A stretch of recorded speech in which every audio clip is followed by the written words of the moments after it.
പ്രശസ്ത ചലച്ചിത്ര സംവിധായകൻ ഷാജി എൻ കരുൺ അദ്ദേഹത്തെക്കുറിച്ച് ഓർമ്മിക്കുകയാണ്.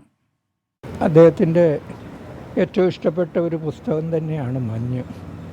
ആ മഞ്ഞിലെ ഒരു ഡയറക്ടർ എന്നുള്ള നിലയ്ക്ക് നൈനിറ്റാളിൽ തണുപ്പ് കാലത്ത് ഷൂട്ട് ചെയ്യുന്ന സമയത്ത്, രാത്രികളിലുമൊക്കെ ഷൂട്ട് ചെയ്യുന്ന സമയത്ത് അദ്ദേഹത്തിന് ഇഷ്ടപ്പെട്ട പല വരികളും അത് ഫോട്ടോഗ്രാഫി ചെയ്ത് കഴിയുമ്പം മാറി നിന്ന് തേങ്ങിയിരുന്നു.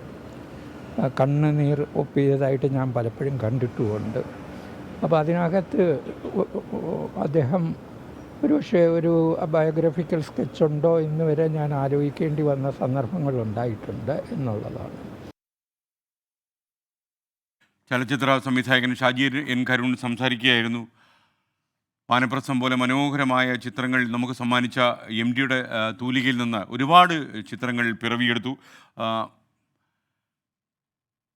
MD ഏകാകിതയുടെ വിസ്മയം എന്ന KP സുധീരയുടെ പുസ്തകം ഞാനിങ്ങനെ മറിച്ചു നോക്കിയായിരുന്നു. MD എന്ന എഴുത്തുകാരൻ അദ്ദേഹത്തിൻ്റെ സർഗ്ഗലാവണ്യം ഏതെല്ലാം രീതിയിലാണ് മലയാളത്തെ അനുഗ്രഹിച്ചത് എന്ന് നമുക്ക് മനസ്സിലാകുന്ന ഈ പുസ്തകത്തിലൂടെ നമ്മൾ കടന്നു പോകുമ്പോഴാണ്.